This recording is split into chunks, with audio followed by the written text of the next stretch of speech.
하나님 아버지, 이 무더운 여름에 저희에게 이만큼의 건강과 평강을 주셔서 또 믿음 주셔서 이 아침에도 주의 전에 나와 찬송하게 하시며 기도함으로 시작하게 하심을 감사드립니다. 하나님, 저희의 연약함을 깨달을 때마다 주님 더욱 의지하게 하시고 또 저희의 부족함을 발견할 때마다 하나님의 도움을 구하며 무엇보다도 저희 자신의 죄를 볼 때마다 하나님 앞에 탄식하며 회개하며 돌이키기를 소원하는 저희들 되게 하여 주시기를 간절히 기도드립니다. 하나님, 이 세상의 악함을 볼 때에 이것이 나의 죄요 우리의 허물임을 주님 앞에 탄식할 줄 아는 온전한 믿음의 사람들로 살게 하여 주시옵소서. 하나님, 이 나라 이 민족을 불쌍히 여겨 주시기를 간절히 기도드립니다. 하나님을 의지하지 않는 자들, 또 세상의 헛된 것들을 우상 삼아 그 뒤에 숨으려고 하는 자들, 그것을 의지하려고 하는 자들, 하나님, 그 가운데 저희들 부안회동하지 않도록 오직 시류에 휩쓸리지 말고 오직 여호와 하나님만을 바라보며 약속의 말씀을 의지하며 살아가는 저희들이 되게 하여 주시옵소서. 특별히 연로하신 우리 어르신들, 병약한 성도님들, 하나님께서 돌보아 주셔서 이 힘겨운 시절에 믿음으로 잘 견뎌낼 수 있도록 도와주시옵시고, 때를 따라 저희들의 연약함을 깨닫게 하셔서 치료를 받고, 그리고 저희들이 여러 가지 병원과 혹은 의학의 도움을 얻을 때마다 우리 주님 그것을 통하여 역사하심으로 주님 의지하는 자들에게 이 세상을 살아가면서 사명을 다시금 일깨워 주시는 기회와 또 나음을 얻고 고침을 받는 감격을 얻음으로 저희의 남은 평생의 삶을 주의 백성으로서 누릴 영적인 그리고 육체적인 자유와 기쁨을 노래하며 살아갈 수 있도록 도와주시옵소서. 하나님, 우리 성도들 어디에 있든지 안보하여 주시기를 간절히 기도드립니다. 특별히 지방이나 해외에 있는 교우들, 하나님의 은혜 가운데에 한 사람 한 사람 지켜주시기를 간절히 기도드립니다. 유학 중에 있는 젊은이들, 또 해외에서 일터를 정하여 얼마간 기간을 두고 일을 하게 된 우리 성도들도 있습니다. 하나님, 보호하여 주시옵시고 저희보다 훨씬 더 열악하고 힘든 여건에서 더욱 주님 의지하며 주님의 도우심을 구할 때마다 주님께서 함께 하시는 은총을 나타내 주시옵소서. 전쟁이 한창인 우크라이나 키우에 출장 중인 유동원 집사님을 하나님께서 특별한 손으로 붙들어 주시기를 간절히 기도드립니다. 저가 주를 의지할 때마다 주를 의지하는 아들의 음성을 귀 기울이시는 아버지 하나님의 놀라우신 사랑을 모든 동역자들이 함께 보게 하여 주시옵시고 또 함께 중보하는 저희 모두가 깨닫게 하여 주시옵소서. 이 여름에 이제 여러 가지 시험을 준비하며 공부하는 우리 자녀들 하나님 지혜롭게 하시고 그 마음이 땅에 떨어지지 않도록 꼭 붙들어 주시기를 간절히 기도드립니다. 사랑하는 자녀들이 열심히 공부하는 모습을 두고 격려하고 응원하는 부모님들에게 더 신실하고 또 굳건한 믿음을 덧입혀 주셔서 믿음으로 자녀들을 양육하기에 부족함이 없도록 은혜를 더하여 주시옵소서. 오늘도 주 앞에 나와 기도하며 하나님 앞에 예배하는 이 귀한 시간을 열심으로 헌신하고 준비하는 여러 모양의 주의 자녀들에게 하나님 특별한 은혜를 베풀어 주시기를 간절히 기도드립니다.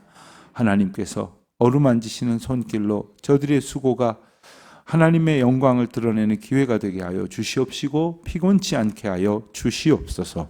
이 하루의 모든 일들을 오직 주님 앞에 의탁하오며 이 모든 말씀 우리 주 예수 그리스도의 이름으로 기도드립니다. 아멘. 에스겔 9장 말씀을 봅니다. 에스겔 9장 1절로 11절까지 말씀 함께 한 목소리로 봉독하겠습니다. 에스겔 9장 1절로 11절 말씀입니다. 또 그가 큰 소리로 내 귀에 외쳐 이르시되 이 성읍을 관할하는 자들이 각기 죽이는 무기를 손에 들고 나아오게 하라 하시더라. 내가 보니 6 사람이 북향한 윗문 길로부터 오는데 각 사람의 손에 죽이는 무기를 잡았고 그 중에 한 사람은 가는 베옷을 입고 허리에 서기관의 먹그릇을 찼더라. 그들이 들어와서 노 제단 곁에 섰더라. 그룹에 머물러 있던 이스라엘 하나님의 영광이 성전 문지방에 이르더니 여호와께서 그 가는 베옷을 입고 서기관의 먹그릇을 찬 사람을 불러 여호와께서 이르시되 너는 예루살렘 성읍 중에 순행하여 그 가운데에서 행하는 모든 가증한 일로 말미암아 탄식하며 우는 자의 이마에 표를 그리라 하시고 그들에 대하여 내 귀에 이르시되 너희는 그를 따라 성읍 중에 다니며 불쌍히 여기지 말며 긍휼을 베풀지 말고 쳐서 늙은 자와 젊은 자와 처녀와 어린이와 여자를 다 죽이되 이마에 표 있는 자에게는 가까이 하지 말라. 내 성소에서 시작할지니라 하시매 그들이 성전 앞에 있는 늙은 자들로부터 시작하더라. 그가 또 그들에게 이르시되 너희는 성전을 더럽혀 시체로 모든 뜰에 채우라. 너희는 나가라 하시매 그들이 나가서 성읍 중에서 치더라. 그들이 칠 때에 내가 홀로 있었는지라. 엎드려 부르짖어 이르되 아하 주 여호와여 예루살렘을 향하여 분노를 쏟으시오니 이스라엘의 남은 자를 모두 멸하려 하시나이까. 이스가 이제 이르시되 이스라엘과 유다 족속의 죄악이 심히 중하여 그 땅에 피가 가득하며 그 성읍에 불법이 찼나니 이는 그들이 이르기를 여호와께서 이 땅을 버리셨으며 여호와께서 보지 아니하신다 함이라. 그러므로 내가 그들을 불쌍히 여기지 아니하며 긍휼을 베풀지 아니하고 그들의 행위대로 그들의 머리에 갚으리라 하시더라. 보라 가는 베옷을 입고 허리에 먹그릇을 찬 사람이 복명하여 이르되 주께서 내게 명령하신 대로 내가 순행하였나이다 하더라. 아멘. 오늘 말씀은 예루살렘에 관한 환상을 보여주시는 하나님께서 그 예루살렘 성 안에 구체적이고 분명한 심판의 명령을 내리심으로써 그곳에 범죄한 자들을 치라, 죽이라 명하신 내용과 그 명령을 준행한 그런 내용이 등장하는 말씀입니다. 1절 말씀을 보면 그가 또 큰 소리로 내 귀에 외쳐 이르시되 하면서 명령하시기를 이 성읍을 관할하는 자들이 각기 죽이는 무기를 손에 들고 나오게 하라. 관할하는 자라 하면 이미 그곳에 지도력을 부여받은 사람들이라는 의미입니다. 그들로 하여금 이제는 그들을 이끄는 선정의 지도자가 아니라 그들을 심판하게 하시는 하나님의 명령을 준행하도록 하십니다. 그래서 죽이는 무기. 이것은 관할을 하는 도구가 아니라 심판의 도구입니다. 죽이는 무기를 갖고 6사람이 나오도록 하셨는데 그 중에 한 사람은 2절에 보면 가는 베옷을 입고 허리에 서기관의 먹그릇을 찼다. 다른 5사람과는 다른 행색을 하고 있는 한 사람이 있었습니다. 그들이 놋 제단 곁에 섰다 했습니다. 놋 제단은 무엇을 말합니까? 제단은 제물이 불살라지는 곳입니다. 제물이 불살라짐으로써 그 제물을 가져온 자가 하나님 앞에 죽는 대속의 사건이 일어나는 곳이고, 그리고 대속의 사건을 통해서 하나님 앞에 죄를 고하고 그 대속 제물처럼 나 자신이 죽는 것을 보게 하시는 그 현장입니다. 다시 말하면 회개와 그리고 대속의 역사가 일어나는 곳에 이르도록 하셨습니다. 하지만 그곳에서 더 이상 회개와 대속의 역사가 있지 아니하고 오히려 성전을 더럽히는 죄악으로 가득했기 때문에 하나님께서는 특별히 관할하는 자들에게 손에 무기를 들려서 이제 그들을 쳐 죽이도록 명령하여 부르신 것입니다. 3절에 보면 그룹에 머물러 있던 이스라엘 하나님의 영광이 문지방에 이르렀다 했습니다. 하나님의 영광, 하나님의 임재를 나타내는 것이죠. 하나님이 거기 계셨다 이렇게 말할 수 있겠습니다. 그런데 하나님께서 예루살렘 성전에 가득했던 그 죄악으로 인하여 그 성전을 떠나가시는 지경에 이르렀다는 것을 상징적으로 표현하는 것입니다. 그러니까 하나님의 영광이 떠난다? 그 말은 하나님이 거기에 머무르시지 않을 수밖에 없는 상황이 되었다는 것이 아니라 더 이상 그 죄악으로 말미암아 거기에 거하시지 아니하시겠다는 하나님의 의지를 나타내시는 것입니다. 하나님께서 계시지 아니하실 수 있는, 계시지 못할 곳이 있는 것이 어디에 있겠습니까마는 이제 복음서에 보면 성령을 거스리는 자, 성령을 회방하는 자에게 더 이상 하나님께서 그 가운데서 역사하시지 않는다라는 아주 명료한 말씀을 우리에게 주시죠. 죄악으로 가득한 성전, 더 이상 성전이 아닌 겁니다. 죄악으로 가득한 공동체, 더 이상 하나님의 공동체가 아닌 겁니다. 우리를 성령이 머무시는 거룩한 성전으로 삼으셨지만 죄악으로 가득하다면 더 이상 하나님이 머무시는 성전으로 살아가게 되지 못하게 하시겠다는 말씀이죠. 그래서 하나님의 영광이 문지방에 이제 떠나가실 지경에 되었지만 우리가 계속해서 이 에스겔서를 보게 되면 이 성전과 여호와의 영광이라는 이 두 가지 컨셉을 놓고 보면 조금 더 명료해지는 것을 보게 됩니다. 결론 부분을 미리 예고편처럼 보여드리면 에스겔 맨 마지막 부분에 가면 이 성전 문지방에서 물이 흘러 넘친다. 어디까지 흘러 넘치느냐? 사해까지 흘러 넘친다. 죽은 바다. 더 이상 물로는 물이 유입되어서 살아갈 수 없는 물까지 성전 문지방에서 흘러 넘치는 물이 흐른다는 거예요. 그러니까 죽은 것도 살리는 거룩한 역사가 성전에서부터 시작이 된다는 거죠. 그런데 지금 장면을 보면 어떻습니까? 그 죄악으로 인해서 성전에 하나님의 영광이 떠날 지경이 되었지만 그 가운데 과연 어떤 역사가 있었길래 이 성전에 하나님의 영광이 충만하여져서 그 구원의 역사가 이르게 되어지는가? 이것을 통해서 우리가 하나님의 거룩한 역사를 에스겔서를 통해서 보게 될 것입니다. 많은 분들이 에스겔서는 읽어도 무슨 말인지 모르겠고 그리고 그때뿐이고 좀 돌아서면 잘 이해가 되지 않습니다 하시는데 그러한 전후 맥락을 이렇게 살펴서 보시면 큰 틀에서 이해가 되고 그리고 조금 더 자세히 보실 수 있게 되리라 생각이 듭니다. 그 그룹들 가운데 머물러 있던 여호와의 영광이 문지방에 이르렀고 또 여호와께서는 가는 배 옷을 입고 서기관의 먹그릇을 찬 사람에게 불러서 명령을 하십니다. 그것은 뭐냐면 탄식하며 우는 자의 이마에 표를 그리라고 명령하신 겁니다. 탄식하며 우는 자, 뭐 때문에 탄식하며 우는 자일까요?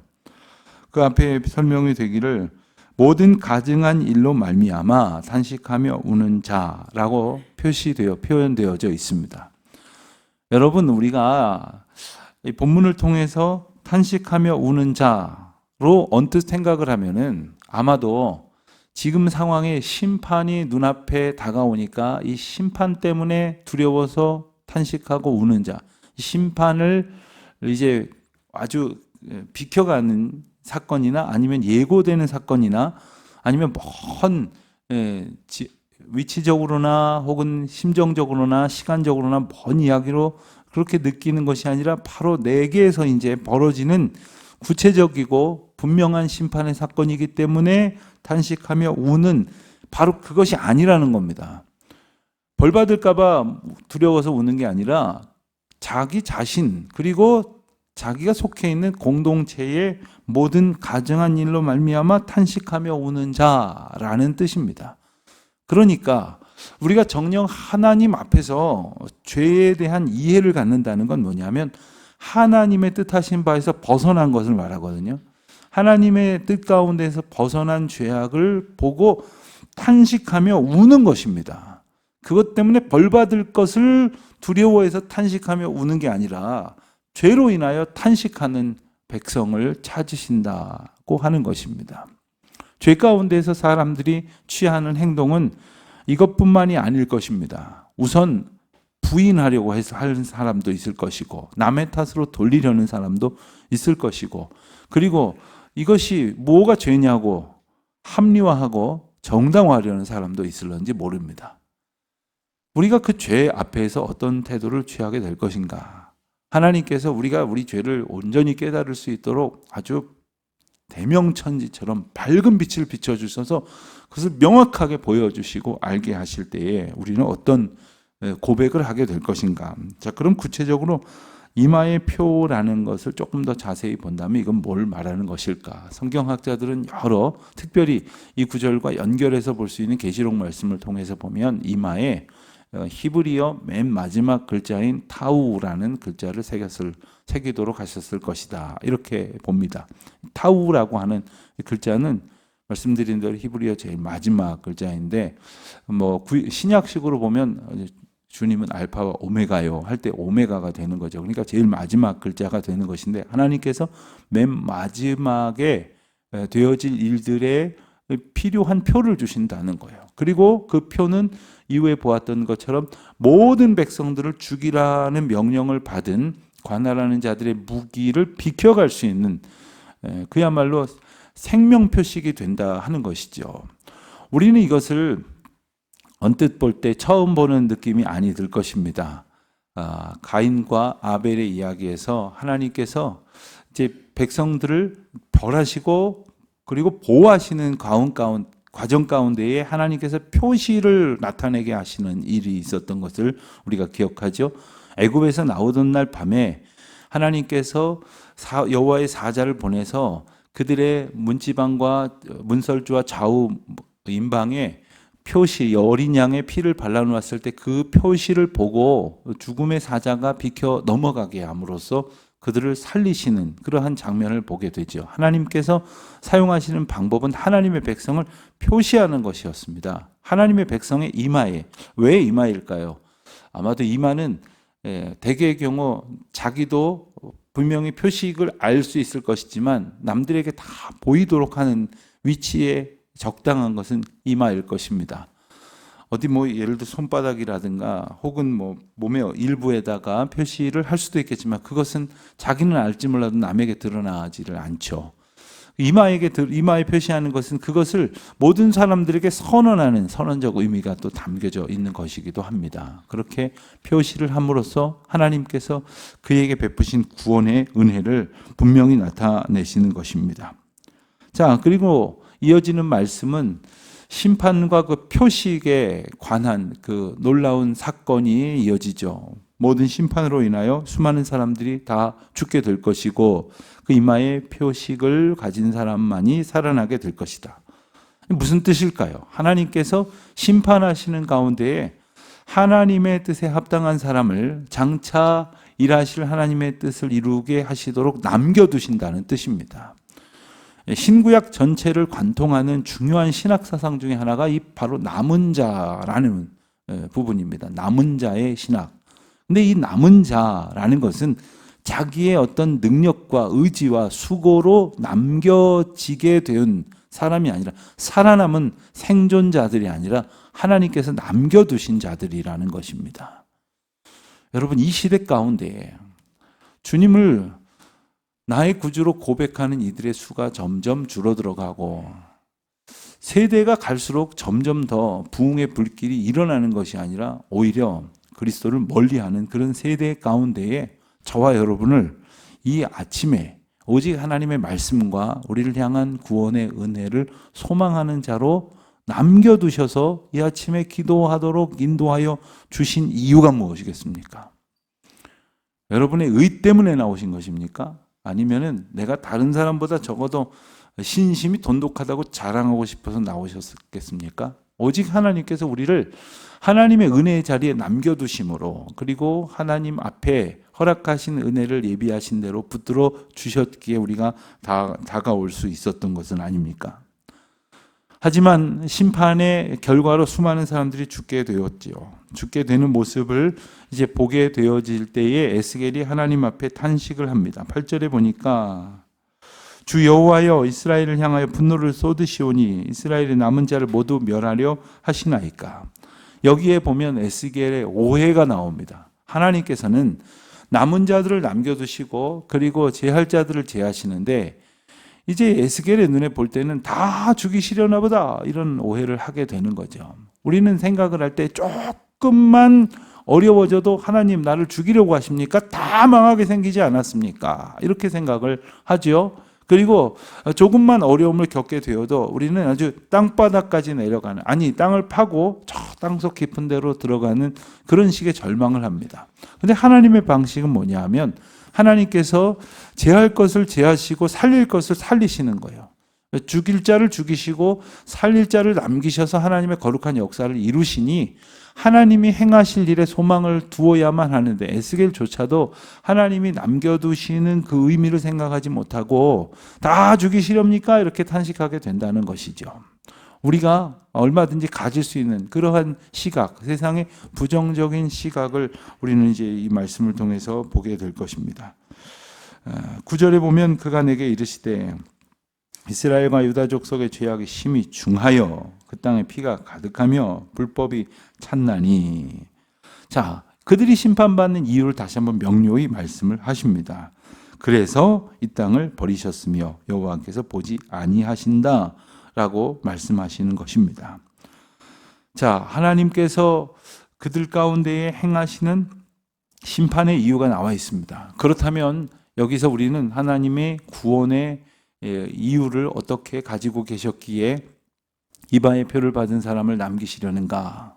그것은 바로 하나님의 하나님 되심을 알지 못하는 자들을 제하시고 하나님의 하나님 되심을 알고 고백하고 의지하는 자들에게 그와 같은 삶을 살도록 인도하시기 위함이라는 것을 우리가 알게 됩니다. 우리가 이 땅에 남겨진 자로 사는 것은 하나님의 거룩한 백성으로 살아가도록, 그리고 그 거룩한 백성으로 고백하며 살아가는 기쁨 안에 거하도록 하시려는 것이죠.